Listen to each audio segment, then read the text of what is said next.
창세기 32장의 내용입니다. 이 32장의 내용에서 마침내 야곱은 삼촌 라반의 그 추격을 이제 뒤로 하고 그 모든 문제들을 또 하나님께서 원만하게 평탄하게 해결을 해주시고, 야곱은 그 삼촌 라반과 함께 언약을 맺게 됩니다. 그래서 그런 모든 문제들이 다 이제 해결이 되고 고향 땅을 더 가까이 찾아가게 됩니다. 그런데 야곱에게 또 하나 더 큰 문제가 그를 기다리고 있었습니다. 그것은 20여 년 전에 형의 낯을 피해서 도망쳐 왔는데 이제는 그 형을 만나야만 되는 상황에 처하게 되었다 하는 겁니다. 그래서 형 에서를 만나는 야곱의 마음은 대단히 불안하고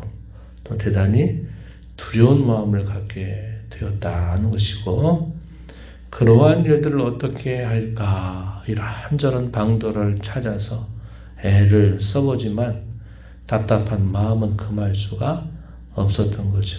그래서 이런저런 일을 계획을 하고 또 그 일들을 대처해 보려고 하지만 여전히 그 불안 마음을 안고 있을 때 또다시 하나님께서 이 야곱을 찾아와 주십니다.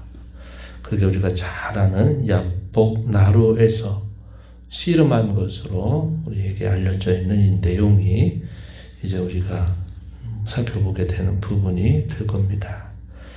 이것을 통하여 야곱은 또다시 하나님을 만나는데 아주 가까이 친밀하게 그 하나님을 만나게 되면서 이제 그의 마음에 결단이 서게 되고 그의 마음을 추스리면서 이제 형 에서를 향해서 나아가게 되는 모습을 우리가 확인하게 됩니다.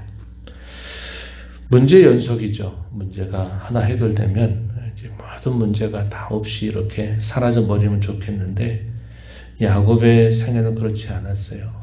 또 우리가 이 땅을 살아가는 우리의 삶도 마찬가지입니다. 어떤 문제를 만나면 그 문제가 또 주의 은혜로 해결이 되면 그 이후로 이제 문제 없이 살면 좋겠는데 우리의 삶도 그렇지 않습니다. 또 다른 문제들, 때로는 더 큰 문제들이 여전히 우리를 기다리고 있다 하는 사실들을 우리 많이 경험하게 됩니다.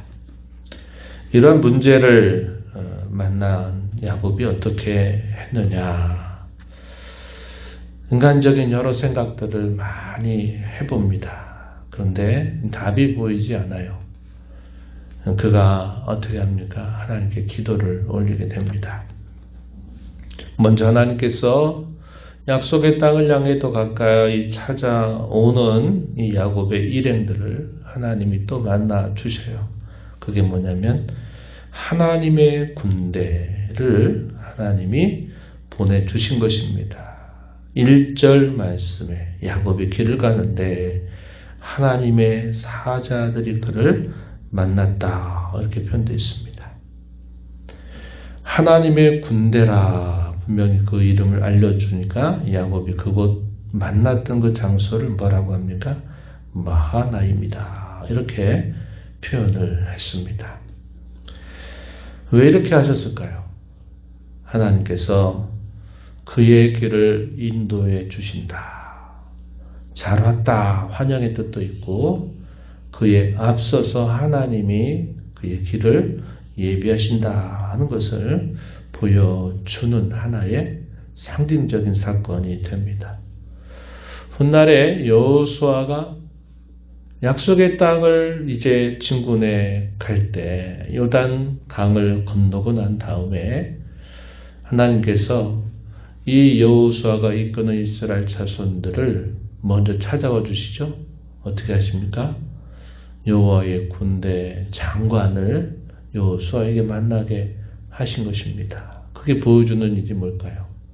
이 가나안 땅의 모든 정벌을 하나님께서 앞서 행하셔서 이 일들을 수행하게 하실 것이다 라는 것을 보여주는 중요한 상징적인 사건이 되었던 것입니다. 여기서도 그러한 뜻을 보여주고 있는 거예요. 그렇지만 이 야곱에게 있어서 이게 참 귀하고 값진 일이지만 그러나 그 마음속에 있는 그의 문제의식은 여전히 사라지지를 않았어요. 왜 그럴까요? 자기가 처해져 있는 이 문제가 더 심각하고 더 어렵고 그 상황이 더 크다라고 보이는 겁니다. 아직 그의 믿음의 깊이가 아직 깊지 못하다 하는 뜻도 될 겁니다. 그래서 우리가 이런 말씀들을 통해서 깨닫게 된 중요한 이치는 뭐냐면 상황보다 하나님이 더 크게 여겨지게 되려면 우리에게 꼭 요구되는 게 있어요. 그게 뭐냐면 매일매일 순간순간 하나님과 동행하는 삶을 살아가야만 한다는 겁니다. 그렇지 않으면 엎치락뒤치락 하다가 또 문제가 더 크게 보이면 또 낙심하고 절망하고 또 그 앞에 엎드러져 버리는 모습이 계속 재현될 수 있는 것이죠. 야곱이 어떻게 합니까? 먼저 사자들을 에서에게 먼저 보냈습니다. 결과가 어떻게 되느냐? 사자들이 갔다 와서 하는 말 400명을 거느리고 에서가 찾아옵니다. 라고 이렇게 보고를 합니다. 400명 얼마나 많아요. 근데 이 마하나임이라고 하는 곳에서 하나님의 군대를 만나게 되었지만 이 야곱의 눈에는 하나님의 군대보다도 에서가 이끄는 400명의 사람들이 더 무서워 보이기 시작한 것입니다. 야곱의 반응 어떻게 표현되어 있나? 7절 앞부분에 보니까 심히 두려워하고 답답하였다. 이렇게 표현을 해줍니다. 야곱이 인간적인 방도를 어떻게 할까 고심하더니 두 때로 나누어서 동행하는 사람과 양과 소와 낙태를 두 때로 나누어서 한 때를 만약에 형에서가 친다면 남은 한 때라도 도망가야 되겠다 이런 생각을 해봅니다. 그리고 나서 비로소 이제 하나님께 간구를 올리게 돼요. 9절부터 12절 표현되어 있습니다. 자기 할아버지, 자기 아버지 하나님 여호와 이렇게 불러요. 하나님이 언약을 세우시고 그 언약을 참되게 지키시는 하나님이신 줄 제가 압니다. 제가 지나온 삶 속에 하나님이 여기까지 그 약속을 이루어 주신 것을 고백하면서 하나님 제게 약속하신 것처럼 그 약속을 이루어 주소서 이렇게 간구를 올리게 됩니다. 11절 12절 내가 주께 간구하오니 내 형의 손에서 에서의 손에서 나를 건져내시옵소서. 내가 그를 두려워함은 그가 와서 나와 내 처자들을 칠까 겁이 나기 때문입니다. 주께서 말씀하시기를 반드시 내게 은혜를 베풀어 내 씨로 바다에 셀수 없는 물에와 같이 많게 하리라고 하셨습니다. 내 가는 길을 보호하시고 지켜 주소서. 이러한 간구를 간절하게 올리게 된 겁니다. 문제를 만나게 될 때 가장 먼저 하는 첫 번째 대처 뭘까요? 자기가 할 수 있는 방법이 뭔가를 계속 찾아보는 겁니다. 자기 경험과 자기 소견을 항상 먼저 앞세워요. 우리가 아는 이상적인 자세는 뭘까요? 먼저 하나님 앞에 기도하는 거죠. 그리고 지혜를 구하고 또 하나님의 뜻을 찾고 어떻게 할까 하는 것이 가장 이상적인 신앙인의 반응이죠. 그러나 야곱은 그렇게 하지 못합니다. 먼저 문제를 맞닥뜨리는 첫 번째 대처, 자기의 모든 생각을 다 해보는 거예요. 어떻게 해볼까 하는 겁니다. 그리고 나서 이제 기도하는 거죠. 저와 여러분 어떻습니까? 저와 여러분도 별로 다르지 않죠. 그죠? 어떤 문제를 만났을 때 하나님 앞에 먼저 그 문제에 붙들고 매달리고 하나님의 뜻을 구하는 것보다 내가 할 수 있는 여러 가지 방법들을 다 찾아내고 해보는 겁니다. 그러다가 그게 이제 안 되겠다 싶으면 이제 기도하는 거예요. 순서가 바뀌기를 하나님은 더 기뻐하시겠죠. 야곱도 우리와 비슷한 모습을 그대로 보이고 있다 하는 겁니다. 그리고 난 다음에 또 이제 어떻게 할까 생각을 하다가 형을 위해서 예물을 잔뜩 준비해 가지고 보낸 다음에 형의 감정을 풀고 나서 내가 가면 좀 혹시 좋지 않겠나 이런 생각을 했어요. 그 예물을 준비한 정도가 상당히 많습니다. 14절 15절 표현되는데 암염소 200마리, 수렴소 20마리, 암양이 200마리, 수대양 20마리, 전나는 낙타가 30, 암소 40, 또 황소 10, 암나귀 10, 새끼나귀 10. 그래서 이 많은 예물들을 보내서 어떻게 하든지 형의 마음을 풀려고 하는 겁니다. 그러면 되겠다 생각하는 거예요. 야곱이 대처하는 방식이 여전히 대단히 인간적입니다. 예물을 앞서 보내고 그 다음에 자기 두 아내와 11 아들을 이어 보냅니다. 소유를 이제 떠나 보내고 자기 혼자 이제 밤을 또 세우고 어떻게 할까 피할 수도 없는 상황이 되어 버린 것이죠. 문제는 어떻게 해결해야 될까요? 예물을 주는 것보다 더 중요한 것은 자신이 과거에 했던 일에 대하여 진실하고 또 그것에 대해서 자신이 분명히 잘못했다는 사실을 진실한 마음을 가지고 고백하는 것이 가장 그 문제를 해결하는 방법이 되겠죠. 그 외에 다른 것들은 다 그에 비하면 부수적인 것들이 되는 겁니다.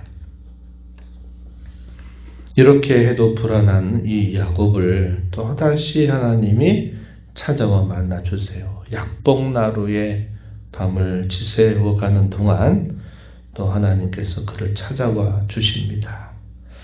조급하고 불안하고 두려움이 더 가까이 엄습하고 있는 그때 낯선 사람이 그를 찾아왔습니다. 그리고 그와 더불어 씨름을 하는 거예요. 야곱이 그 씨름을 시작한 게 아닙니다. 낯선 사람이 찾아와서 이 야곱과 더불어 씨름을 하게 된 거예요. 그러다가 이 야곱의 허벅지 관절을 치면서 어긋납니다. 야곱은 이제 자기가 할 수 있는 도망칠 수 있는 그런 상황도 이제 할 수가 없어요. 왜? 자기가 이제 저릴 수밖에 없기 때문에 더 이상 피할 수 있는 궁리를 해볼 수도 없는 상태가 돼버린 겁니다. 더 이상 도망치거나 비껴가는 일이 없게 된 거죠. 이제 문제를 직면해야만 했습니다. 직면해야만 했어요. 그리고 나서 보니까 그 대상이 누구인지를 그가 깨닫게 된 겁니다. 그리고 그를 향하여 간청하죠. 26절 내가 축복하지 아니하면 가게 하지 않겠습니다. 끝까지 붙들고 매달리는 거예요. 그가 이긴다는 게 아니라 그가 어떻게든지 붙잡고 매달리는 그의 태도를 보여주는 거죠. 그랬더니 어떻게 합니까? 그 낯선 사람으로 보이는 그분이 져주는 거예요. 져줬습니다. 내 이름이 뭐냐? 야곱입니다. 내 이름을 앞으로는 야곱이라 하지 말고 이스라엘이라 해라. 이스라엘 이름의 뜻이 뭐냐? 하나님과 사람과 겨루어서 이겼다. 이렇게 말한 겁니다. 하나님 편에서 뭐라고 표현한 걸까요? 져주신다. 이 말이죠. 하나님이 오실 때는 내가 너에게는 져주마. 이렇게 하나님이 해주시는 것이 바로 이 약곡강 나루의 씨름이다 하는 겁니다. 장차 그의 삶을 그리고 그의 모습을 이제 야곱이 아닌 이스라엘로 바꿔주시겠다 하시는 약속의 되기도 하는 것이죠. 그래서 야곱이 그곳에 이름을 뭐라고 짓느냐? 브니엘이라고 이름을 지었습니다. 브니엘. 무슨 뜻일까요? 하나님의 얼굴이란 뜻입니다. 하나님의 얼굴을 그가 대면해 보았지만 자기 생명이 보존되었다 하는 이런 특별한 경험을 그가 담아서 그곳 이름을 브니엘이라 이렇게 이름을 짓게 된 겁니다. 그는 이 일을 겪기 전보다 더 몸은 안 좋았어요. 허벅다리 때문에 저르면서 걸어갈 수밖에 없는 상황이 됐지만 이제 그에게 밝아오는 여명은 새벽은 새로운 날을 맞게 되는 것을 그가 경험하게 된 겁니다. 뭐가 바뀐 걸까요? 문제가 해결된 게 아니고 뭐가 바뀌었냐면 자기 자신이 바뀐 겁니다. 상황이 바뀐 게 결코 아니에요. 자기의 생각이 바뀐 것입니다. 이게 하나님 역사하시는 방식이에요. 하나님은 우리로 하여금 어떤 상황을 바꿔주신 다음에 됐지? 내가 이렇게 해줬으니까 안심해. 이렇게 인도하실 때보다 하나님이 대체적으로 하시는 방식은 그 문제를 대하는 우리 자신의 마음을 하나님이 바꾸어 주시는 겁니다. 그런 다음에 상황을 그 다음에 하나님이 바꿔주시는 거예요. 야곱도 마찬가지죠. 야복강 나루에서 하나님을 대면하여 만나면서 그를 가까이 만나 주셨던 그 하나님으로 말미암아 자기의 생각이 바뀐 거예요. 하나님의 군대를 만나게 하셨음에도 에서가 데려오는 400명의 군사들을 더 무서워하고 두려워한 이 야곱을 또다시 가까이 만나 주셔가지고 이제 그에게 깨닫게 하시는 거죠. 상황보다 더 크신 하나님을 그가 만나고 약속을 받으면서 그의 마음속에 큰 변화가 일어나게 되었던 거예요. 이게 문제 해결의 시작입니다. 우리도 마찬가지죠. 우리도 마찬가지입니다. 어떤 일들을 만날 때 우리 자신의 생각과 우리의 마음이 바뀌게 되면서 그 문제를 우리가 풀어갈 수 있도록 하나님이 인도해 주신다 하는 것이죠. 오늘 우리가 이 말씀을 보면서 그 어떤 것보다 중요한 것은 하나님을 깊이 만나는 것이다 하는 사실입니다.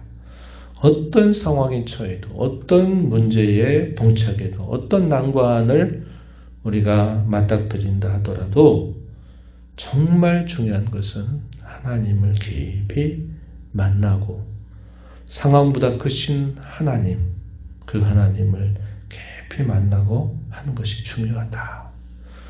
우리도 항상 어떤 문제나 어떤 일들을 만나게 될 때마다 하나님을 먼저 찾고 만나는 그런 신앙의 자세를 잘 유지하고 잘 이어나가는 삶이 되어야 하겠습니다. 이런 은혜가 저와 여러분 모두에게 함께하기를 진심으로 바랍니다.